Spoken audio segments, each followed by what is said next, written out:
How many of you are prepared for an incident like this? Get my new book, Sheep No More, The Art of Awareness and Attack Survival, and I will teach you to think like an attacker so you can truly defend yourself. Don't just react, act. Available for pre-order now on Amazon and Barnes & Noble. Sheep No More. Get it.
My name is Jonathan Gillum.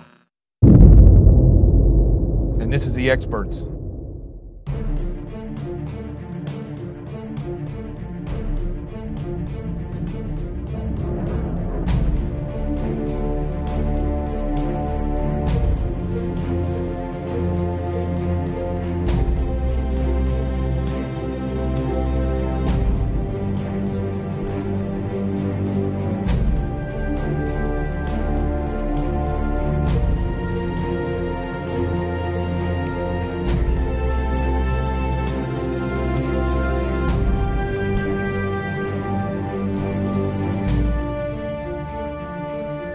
This is Jonathan Gillum, and this is The Experts on Facebook Live, Twitter, and YouTube.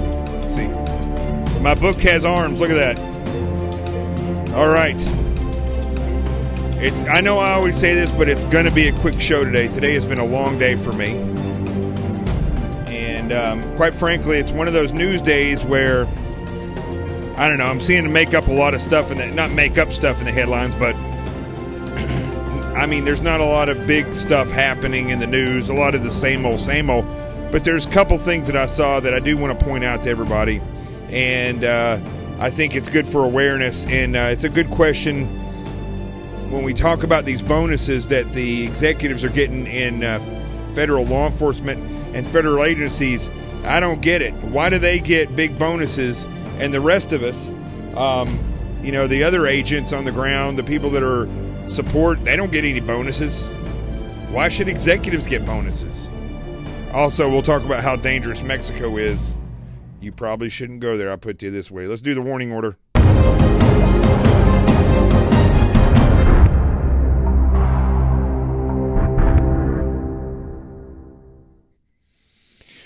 All right. I got to take a drink of coffee because I'm tired.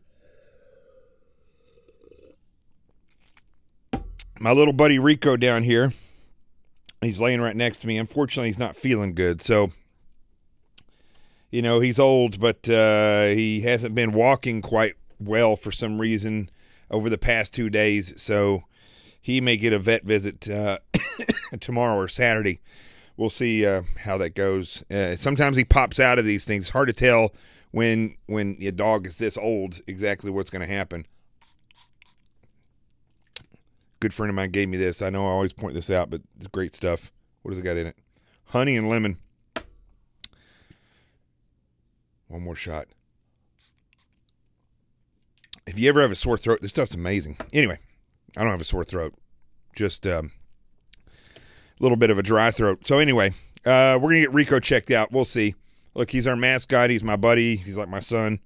Right now he's passed out. He loves to sleep with his head hanging off that dog bed. Anyway, let's talk about the warning order. You know what? Let's start with the State Department in Mexico, okay? I've been saying for a long time, I did a protection detail down to Mexico City and down to Cuernavaca. I guess that was about 2.5 years ago I did that. Man, time flies. And it was already bad then. I mean, look, it was bad when I was in the SEAL teams and going down there in and around that area. Hold on one second here.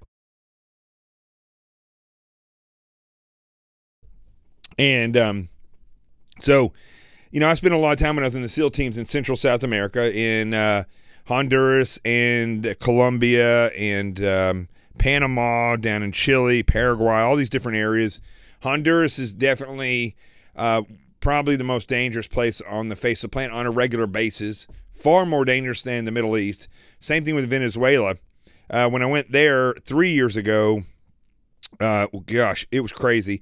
We're lucky we didn't get held by their CIA people, because they found out that, you know, I was down there with Vice Media and doing a protection detail, and they found out that I was a former FBI agent. Well, that didn't go over too well, so they detained us for about 2 hours and questioned us on stuff. But everywhere we went in Venezuela, it was just dangerous. We go through some of these barrios, one in particular, where it's called the XX barrio, and like 50 people a week are murdered there. It's unbelievable, and the poverty is crazy. But at the same time, the rich live extravagantly, private planes, eating out all the time, plastic surgery, everybody's rich and happy and looking beautiful. But on the other hand, the poverty is so incredible there that it's like they can't even get toothpaste or toilet paper. Imagine that. Even the poorest of the poor here in this country, I can't say anything about the streetwalkers and the homeless people, but even the poorest people in the housing projects and things, they have toilet paper and the ability to get toothpaste. They don't even have the ability to get it in Venezuela. So when I went on this protection detail, though, to Mexico City, I have to be honest. Now, I spent time in all these other places in Central South America. They're very dangerous. But when I went to Mexico City about 2 years ago, it was strikingly dangerous. You could feel the danger. You could feel that you were being targeted. And I can guarantee if you're an American citizen, you're being targeted. You're being looked at, especially if you fly into Mexico City. And then if you drive, like we did, 2 hours to get to a certain location. Very, very dangerous. And why do I say that actually bothered me more than Honduras?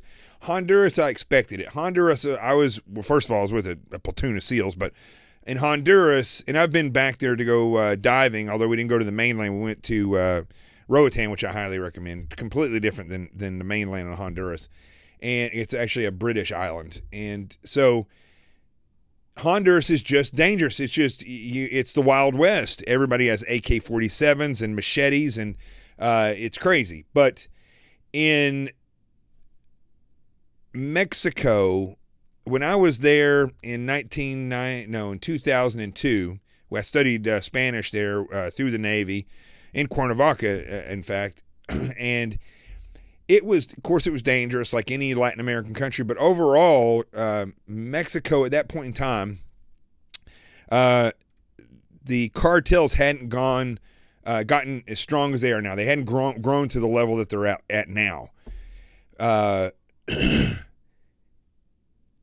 You could still move around. The locals were not town, and the locals were good to you. Now, the locals don't trust anybody, and even if they're not bad people, they're not going to associate with you, because if they associate with you and you're somebody that's being targeted and you don't, and they don't tell the narcos or people, they'll kill them. And quite often the locals are killed, just like in the Middle East. They use terrorism, very effective in Mexico. They'll go and they'll specifically target civilians, and they'll kill them or the local police, so that then the entire residency or citizenry of that town becomes subservient to these different cartels. So it's very, very dangerous and very scary. Now it appears that the U.S. finally slaps the highest level of do not travel warning on 5 Mexico states. Now, Mexico is made up into states kind of like the United States, but I think they have 31. They have 30-something. And so, let's see, I don't know if I could see that or not, if it's in this story. I know they have 30-something states. And there are pockets where it is so dangerous. Just to give you an example of how dangerous, when the State Department issues that, this is the same level of threat that is in Somalia. The U.S. has given the same rating to 5 states in Mexico as they've given to Somalia. All right, so if that tells you anything about how dangerous this is, and also Syria, I should say that Syria, Yemen, and Somalia all have this same do not travel warning. That means don't go there. You go there, and most likely something is going to happen. All right, that's how bad it is in these 5 states. Now, I would, so they have named these 5 states. Let's see. A couple of them are on the U.S. border. Some of them are not. Acapulco is one of the cities that's in one of those states. So you can see how it kind of spreads down. I think they may have a map of it here. Let's see here. If I can even show this to you. I have to turn the light down on here. So they, in red is where the most dangerous places are. So as you can see, and this is something good for everybody to realize about President Trump. So first of all, you see over here that goes right up to Tijuana. That's the that's Baja California. So that's one of the places, and that goes right up to the border of the United States. This is let's see, where's Acapulco? Acapulco's in one of these 2 places. I don't remember which one, but and then also, you can't really see it because of this camera, but all along the border is a red line. Well, pretty much along the border, it's that dangerous. Then Juarez, Mexico, I mean, it's like it's just a murder zone there. So, look, they're saying that, you know, they're going lightly, I think, because they're going to give these 5 states in those areas a do not travel warning. But the reality is, even in places like, I mean, you don't go to Acapulco anymore. It's pretty much deserted. But a lot of people don't realize that Mazatlan and all those other islands that are off the coast of Mexico. I'm trying to think of, I'm sure everybody has gone to these different islands to vacation there in Mexico. If you can name a couple. I know there's one that is a restaurant's named after it. But these different islands are extremely, extremely dangerous now. There's in some of these different Mexican islands, there's like 5 murders a week on the beach. That's how bad it is. Somebody's asking about Mexico City. Look, I'm telling you, the thing about Mexico City, there's a lot more. Of course, it's like a big city. There's a lot more police activity, a lot more of a higher population of people coming in and out. So it's it's not going to be Cancun. Thank you very much. Somebody on Twitter just wrote Cancun. That was the place I was thinking of. Cancun has like 5 murders a week of narco types, of people getting killed on the beach and so on and so forth. Not just robbed, killed, like right in the middle of the street in some of these places. So Mexico City is anybody that knows anything about security, when you go through the doors from immigration, you go into Mexico City, it is Cozumel. Yeah, Cozumel's the one that's there's a restaurant named after that.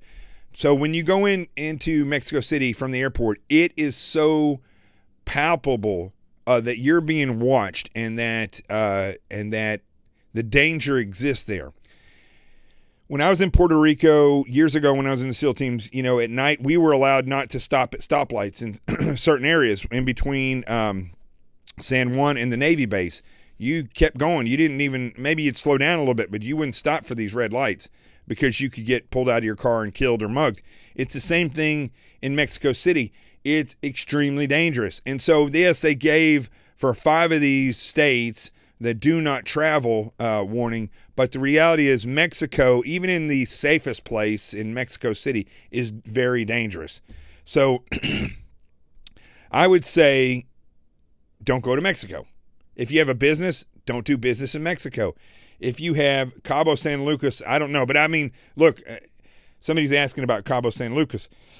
We can look up on the State Department, but here's the thing. I mean, I can look it up on the State Department online, and you can go in there and you can search it for threat level, and it doesn't matter to me what they are going to say, because Mexico, there's certain pockets where more death is going to occur, okay, because that's just where the narcos exist. However, your safety in between those places and around that country, you're not any safer. All right, you're gambling with your life when you go to these countries like this. That would be like saying, you know, in Afghanistan, you got this particular area where ISIS hangs out and this particular area where the Taliban hangs out, and those are do not travel zones, okay?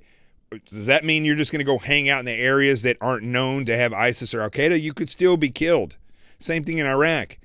Well, in Mexico, it's the same way. So, yes, you can go down and travel, but I would suggest if you're watching this show and you're an American citizen, don't do business in Mexico. And if you're going to go travel and you want to go somewhere cool, explore the United States. Why do you have to go outside the United States? I mean, there's plenty of lakes. There's plenty of, you can go to the Bahamas. You can go to the U.S. Virgin Islands. Go to the Colorado River down there by where the sand dunes and stuff are.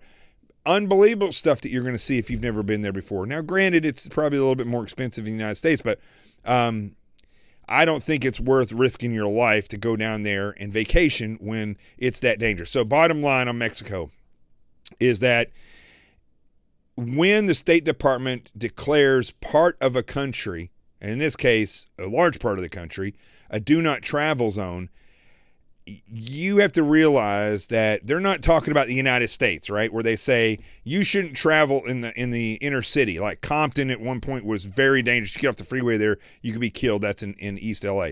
You know, there's certain places in Little Rock where I'm from, very dangerous. Same thing with East New York here. So that's those places. But the United States is such a nation that you can go to other places, most places. Manhattan, for instance, you're probably, unless you trip and fall or slip on ice or eat something bad, or the random terrorist attack or crazy person every now and then, you're probably going to be okay in Manhattan. It's very, very safe. And that's the way it is. I've driven across this country 15, 20 times, and this is a safe country. Mexico is a third world country, right? It's not much different than when you go to Somalia, Yemen, or any of these other places. It's just not Muslim. So it doesn't have the restrictions on lifestyle, but the safety level is the same. So don't think because the State Department says this, and this are dangerous, you should realize that it's all dangerous. Okay, maybe that's a do not travel, but you know, in this other place in Mexico, I wouldn't travel there either. And I was looking at my books. I got them sitting over there, and so I don't have them over here. But in my book, Sheep No More, in one of the last chapters when a friend of mine named Susan went to the Philippines. She learned this lesson the hard way. You think of the Philippines as, as a place where the Navy bases used to be. You don't really think of Islam when you think of the Philippines, but let me tell you something. There's terrorists and fundamental Islamic jihadists all over the Philippines ready to fight. And so, just because you think the Philippines is safe here and you go vacation over here or you look up online, it says, do not go here. Do not travel there, right? And you say, okay, I'll stay away from there, but I'm gonna go over here to this island. You may suffer the same consequences. It's just not on the State Department's website because they deem it not to be the place where the murders are happening, but it doesn't mean that you're gonna be any safer there at all. I hope that is resounding with you all, because you all need to realize the United States is a great place. It's got a tremendous amount to offer. There's nothing greater than a road trip in a car. You can save a lot of money by driving places and finding your special place here inside the United States. I think that the United States and its citizenry need to rediscover this country. Now, somebody, Joe, that's Joe Biggs. Is that Joe Biggs, the radio guy? So Joe Biggs on Twitter says, eventually it's going to come here. I would like to think that this president is going to keep up his promise to build a wall. If you build a wall, that's going to stop a lot of this automatically. The other thing is, I don't know how to get this message to the president. Again, listen, I'm not saying I'm ever going to run for president, but maybe one day if this thing keeps going and people push me, maybe I'd run for president someday. I'm just saying that. But one of the things I would definitely push is that immigration, in order to truly fix immigration, what you have to do is you have to create standard operating procedures for the people that come into this country. If you can't validate where you've lived your entire life, if you can't show that you don't have a police record, in other words, if your police department doesn't keep records, if you can't show that you're able to keep a job, or that you've never been associated with any type of jihadist or any type of cult or anything, whatever you want, I'm trying to keep it across the board, then you don't come to this country. I mean, it's as simple as that. So I think that, the State Department and immigration, they need to realize that you don't treat people in London that want to come to the United States, immigrating from London, differently than you would somebody in Somalia. They should all be treated the same. Because who's to say somebody that has radical ties to Islam isn't going to try to come in through London, or who's a drug dealer? London is terrible. The mayor there is Muslim, and he is a progressive leftist, and he's an idiot, basically. And I think a jihadist. That's my opinion on it. Listen, you don't have to be a fighter to be a jihadist. You can be somebody who allows fundamental Muslims who want to spread the jihad to move around in and around that area and give them free reign. And you're basically you're a willing participant in the fight. So that's the way I look at whoever's in charge of Belgium, whoever's in charge of France, whoever's in charge of London and Great Britain. They got real problems over there. So what I'm saying here is, with our immigration, you want to fix it, you want to do it right, you got to build a wall. You have to do something with this southern border to keep people from moving freely over, back and forth. That's going to be the other thing. One thing. But the other thing is, you can't let people come in from just other places. Bad people, drug dealers. Look, I've arrested and followed the trails of a lot of these drug dealers in New York City, and it goes back to Canada or Mexico, where they're making ecstasy and all this other stuff. You can't just say we're going to put a wall on the southern border and everything's going to be fixed. You can't just say we're going to eliminate people coming from here directly from these 7 Islamic states. You can't do that. You have to set up standard operating procedures across the board for who gets in here and who doesn't get in here and what they have to prove to get in here. The other thing is, stop with this, with these creative ways of giving people citizenship. you know, you can't do that. Stop it. Because what's going to happen is you're going to continue to allow people to come in here because they were born here, like in Miami, like the Russians do, or, you know, people coming across from the Mexico border and they're having kids over here. You should not be able to come to this country on vacation if you're more than 6 months pregnant. You just shouldn't.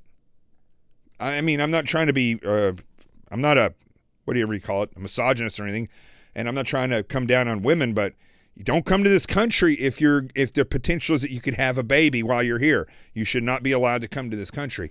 I know that's harsh, but the reality is I don't really care because our immigration system is so screwed up that it's become a national security threat. Well, it's been a national security threat for a long time. So you can't just build a wall. You can't just eliminate people coming here from certain countries. You have to have standard operating procedures for your immigration system across the board. If I was president, I'm telling you folks, it's an easy fix.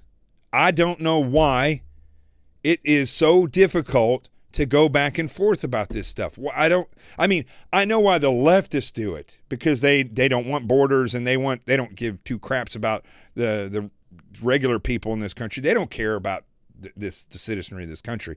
The globalists think of the world as a global community, almost like a caliphate, like the Islamic jihadists. But the globalists, what they see is kind of like if you ever watched the movie The Matrix, where the machines had taken over and they made the people into batteries because of our body heat, and that's all we were, just batteries to the machines. What you see with globalists is that we're just a paycheck. That's just the way that they shuffle money around, and it's a power thing for them. And that's all it is. That's all it comes down to. They have a master that they worship, but ultimately that's what it boils down to. But what gets me is the conservatives in this country that get stuck on something like DACA, or they get stuck on something like whether or not the wall should span 2,000 miles or just go on certain places, you know, maybe it can't go through the mountains or whatever, and they get stuck on this stuff, and it gets to a point where, or they get all bent out of shape because the president doesn't want to allow people coming from certain countries, or the president goes along with that nonsense thinking that that's going to do anything. It's not going to do anything. You could eliminate 10 countries. It's not going to do anything. People will figure out a way to get to where they need to be to come over.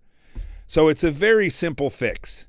Across the board, you have to meet the standards, and we need to have standards, which include proving where you're from, where you've lived, you know, having all your addresses, giving all the cell phone numbers that you've ever been associated with.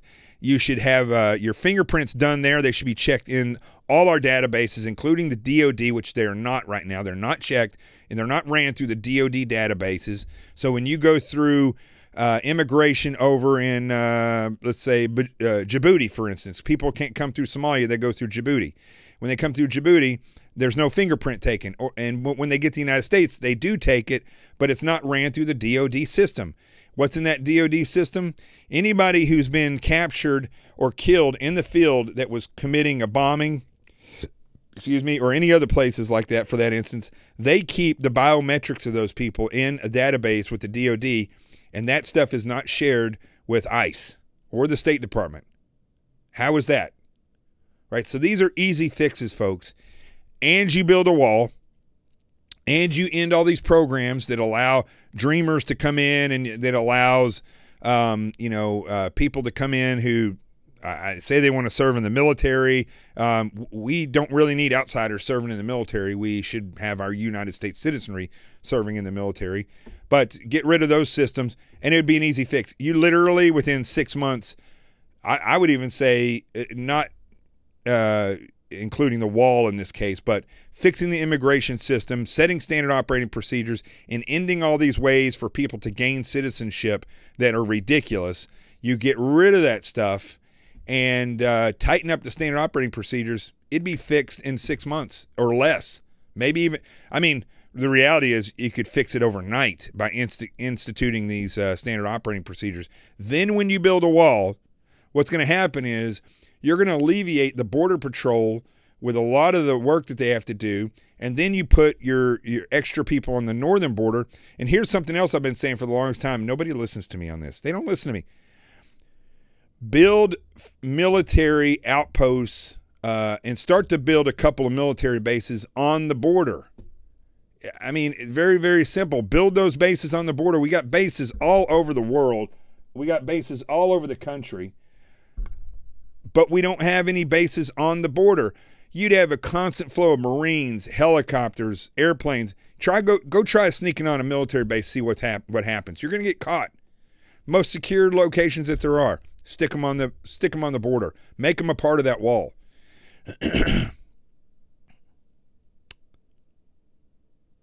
You know? Look, I've even seen things like an airsoft minigun that shoots, I don't know, thousands of rounds of those freaking pellets. Stick those things all over the wall. I'm being totally serious. Okay, so you don't want to kill people crossing the wall. It might be a family. Okay, pelt the heck out of them with some airsoft pellets at about 300 and 400 feet per second, at about 1,000 rounds a minute. I can guarantee you they're not going to climb over even a dirt berm. These are simple things that you could use. Nobody ever, you know, listen, you want to know the reality of airsoft, and somebody just wrote idiot. I don't know if they're talking to me, but go to an airsoft field this week and go in there and say, hey, I need 10 kids. I'm going to go stand over here with a backpack and a t-shirt on, and I want you to shoot me. I can guarantee you're going to run your ass out of there. So why aren't we using this type of stuff on the borders? This stuff is easy fix. But anyway, I digress from the original thing. Mexico is a crap hole, and we've got to block that off because that stuff's going to flow over here like a toilet that overflows if we don't get on it. All right, let's go to the A block. I don't know why I even do this. Let's just break it up. Let's go to the A block, and I'm going to talk real quick about these SESers, the senior executive service members, the executives, and these agencies and how they get these bonuses. Let's do it. How many of you are prepared for an incident like this?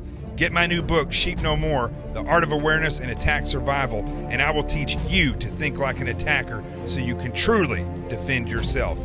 Don't just react, act. Available for pre-order now on Amazon and Barnes & Noble. Sheep No More. Get it.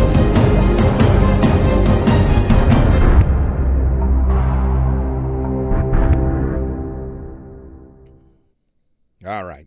So, senior executive service members. These are your McCabe's. These are your the guy who was doing the text messages. I forgot what that guy's name is. I can never pronounce it. It was like a Polish name. Struck, I think, is his name. These are your Comeys and your Muellers and all these other, you know, your Rosensteins, all these people that are the senior executive people in the FBI, the DOJ. I'm sure that the CIA has it as well. Somebody says on there, I know they do. They get bonuses upwards of like $25,000 to $30,000 or more at times. Based on, there was a story, I already knew this story, but there was a story on Fox News. No, this is on Bounty. I don't know. I saw this off of the Drudge Report. No, wait, what is this? True Pundit. That's what it is. So the story was Inspector General probes large cash prize handed out to anti-Trump FBI agents. Well, look, first of all, True Pundit. I don't know much about this, but this is really a clickbait story because that's just, I don't know. You read the story, it doesn't really prove that. It's a stupid headline. Do I doubt that it happened? Probably not, because these SESers love to pat each other's pockets. And they're saying here, I never knew this, but they're saying $30,000 to $50,000 of bonuses a year. I heard of $25,000. I never heard of $50,000.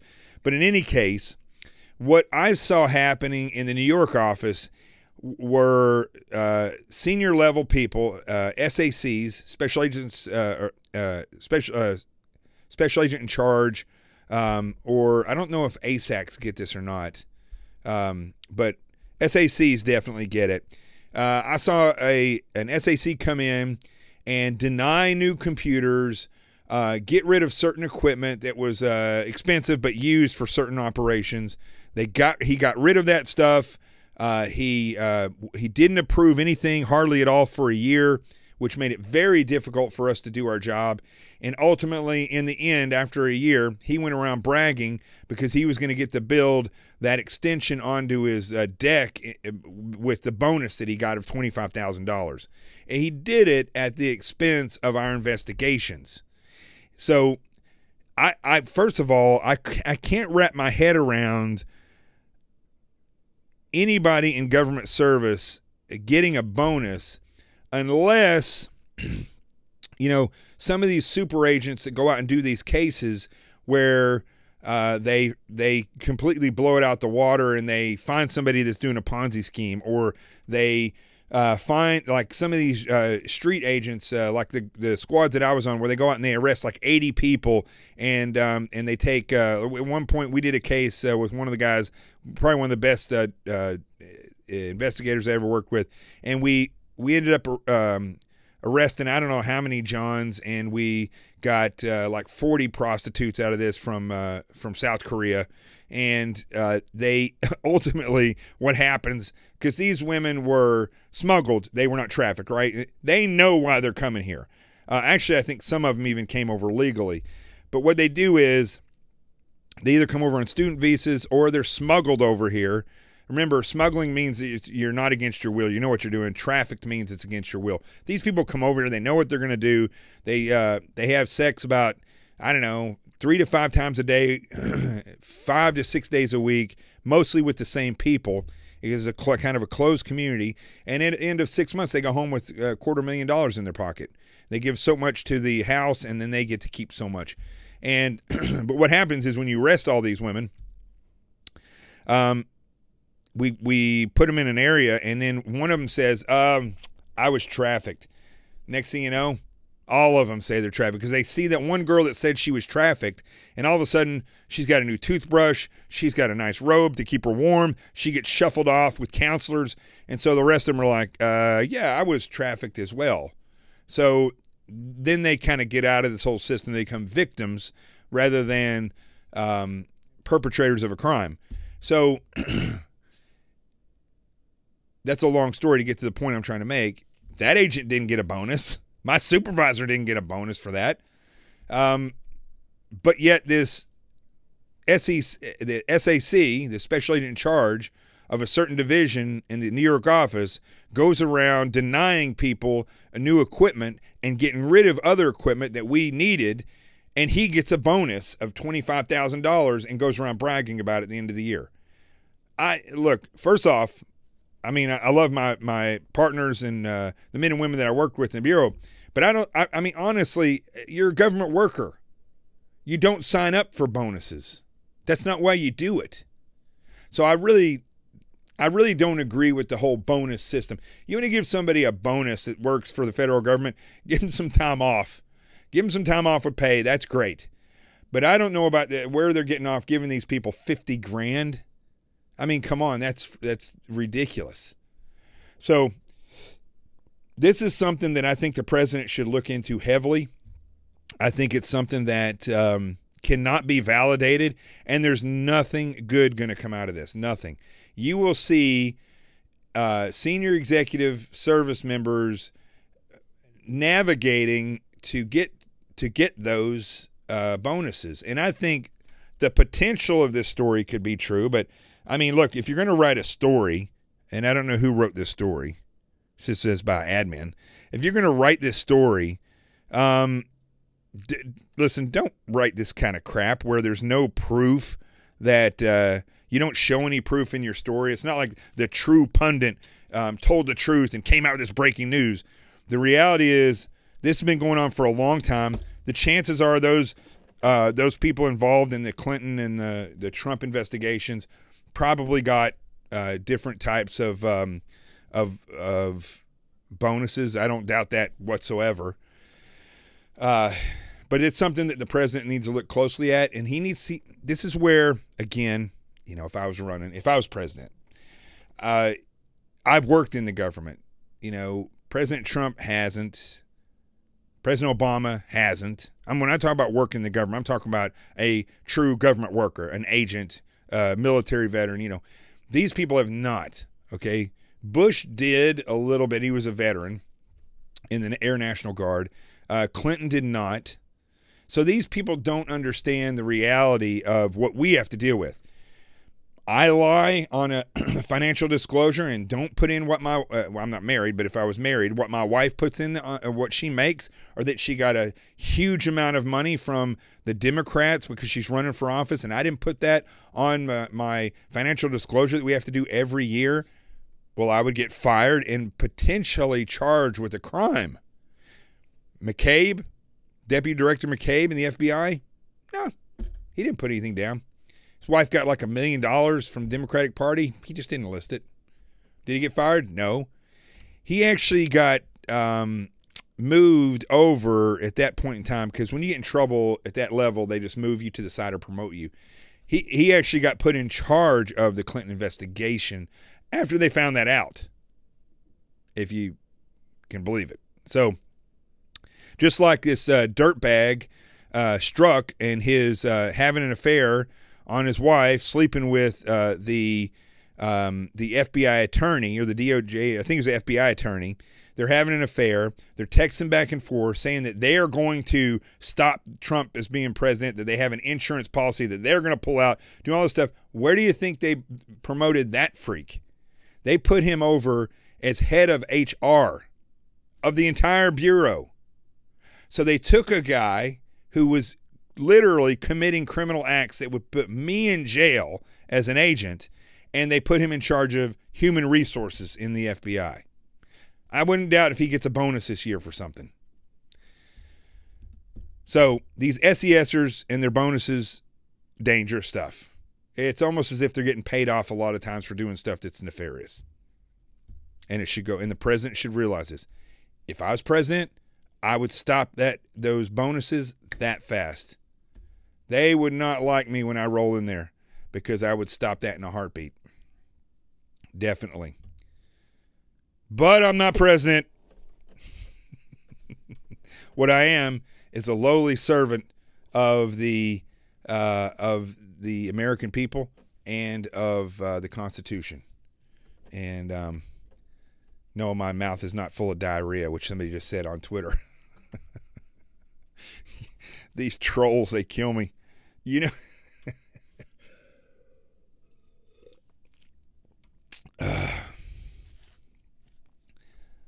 what a bunch of weirdos. Okay, I don't like foul stuff. That's going to get that guy blocked right there. Yo. There you go. He's gone. So anyway, folks, that's about it. I'm going to go now. I got to see if I can get Rico up to walk and see if he'll eat. And then that's about it. All right, good numbers tonight. Make sure you share this show. If you're on Twitter, make sure you retweet it. And I think that's about it. Listen, the sales on this book that I wrote, that you see right here, right? Sheep No More, The Art of Awareness and Attack Survival. The sales go up and down on this because I don't have a regular show on TV or on the radio. So what I depend on, which I talk about every night, is you and your word of mouth. Tell everybody about this. Go to Amazon. You can click the link and pull the link down. Where you look it up, Sheep No More, The Art of Awareness and Attack Survival on Amazon. Pull that link down, or on Barnes & Noble. Or you can put up my link, jonathantgilliam.com. It's got the links all over for that. People need to see this book. It's gotten 62 reviews now. Amazing reviews. People are seeing the reality of what this book is all about. It's got 4 one-star views. I'm not sure that any of them read the book. I know the first 3 didn't. And so I would love your feedback and realistic feedback for the people that have read it. If you're done with the book, keep that book. Don't get rid of it, because you need to go back and look at that from time to time. And but tell everybody else to get one. This is something that when we look in these big cities where they say, if you see something, say something. If you don't know what to look for or how to look for it, how are you going to say anything? most terrorists could walk right by you and you would never know. So make sure that you're telling people about this book. If you're your preacher, the elders in your church, if you're Catholic, tell your priest. If you're Jewish, tell your rabbis. Get the book, bring it in there. If you're a Hutzola driver, I know you guys love gear. This is a perfect piece of gear to help you be aware. You need to send one to your congressman, to your senator. I've said this before. If everybody bought one and sent it to the president, then maybe he'll end up eventually getting one. I'm hoping that Hannity eventually will give him one. And we need to get these sale numbers back up. This thing needs to be going through the roof. And then potentially I'll get on one of these morning shows or something like that. I'm going to be hosting Wilcow next Thursday. I don't know, maybe I'll be hosting it next Friday as well on SiriusXM Patriot Channel 125. Definitely next Thursday, though. And I guess that's about it. All right. God bless all of you. Thank you. And remember, don't go to Mexico. Rediscover America. That's what we got to do.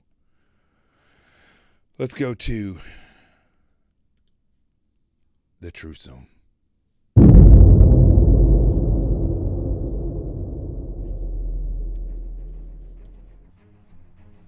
Oh, this dog. Stay right there. All right. Look, Truth Zone. Here's the thing, folks. After looking at the news today, and I picked these stories to reflect on, remember this, that no matter whether the news is big or breaking, there's always things, if you look at it, that you can kind of look behind these headlines. It's important for you to realize what we did today, right? So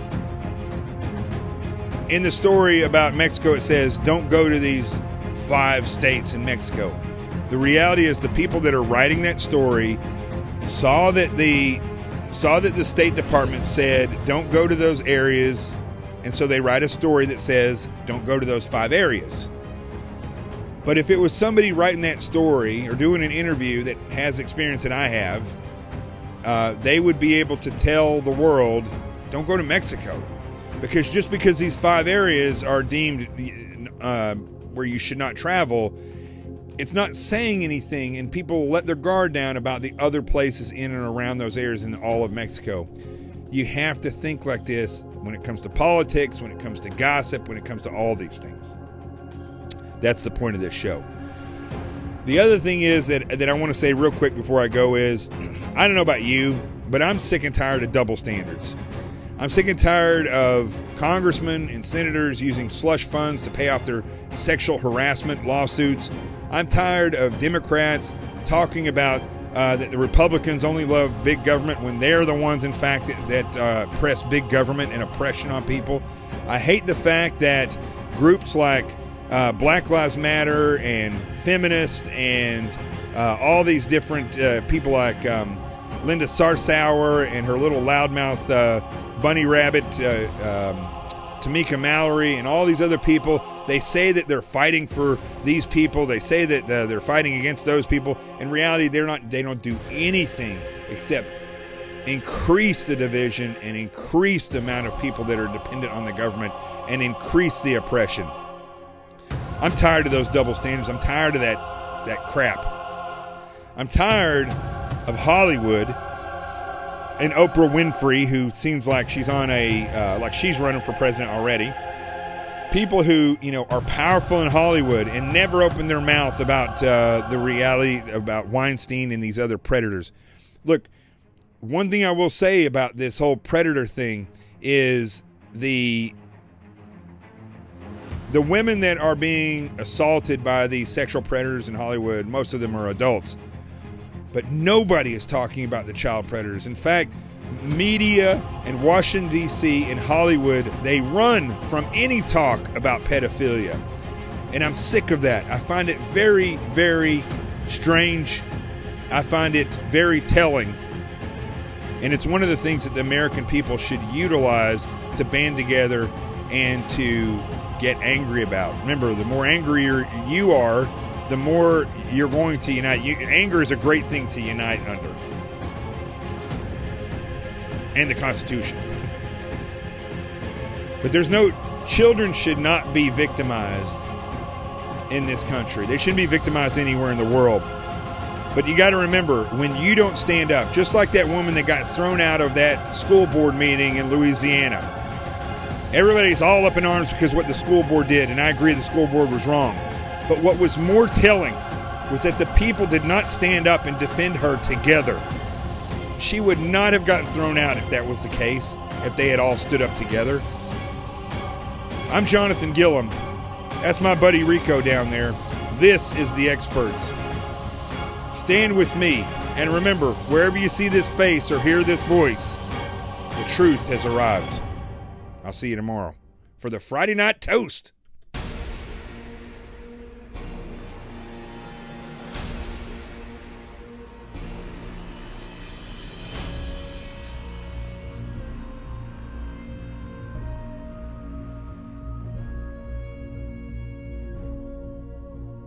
I'll also be doing an interview on Sean Hannity's radio show tomorrow about 5 and on the Dana Lowe show sometime tomorrow, but I don't know when that's going to be. I'll try to find out. Don't forget, go get the book, Sheep No More, The Art of Awareness and Attack Survival, and you're going to see come across the screen right after it says Truth Has Arrived. Don't forget about the GoFundMe page. And one last thing, if you gave $50 or more on the GoFundMe page, during the time when we said that we would be doing this, I'm going to be starting tomorrow. I'm going to contact you. I've got the labels in my apartment now. Jim DeLong and I we're going to figure out how to get these books to you guys because a lot of them are on back order. We're going to get the books to you. The labels are going to come separately. Those are going to be autographed, and you'll stick those inside your book. That's the way Dana Perino does it. That's the way George Bush does it sometimes. And so that's the way we're going to do this for now. If I come to your location, I'll still autograph a book for you too. So if I contact you on GoFundMe, where you have donated, I want you to write me back and give me your address. Everybody keeps trying to give me their address on one email on Jonathan T. Gilliam or on Facebook, and it's getting spread out, a little too spread out. So that's what we need to do. I got it. I'm going to get them to you. That's the plan. We're going to work it. Peace.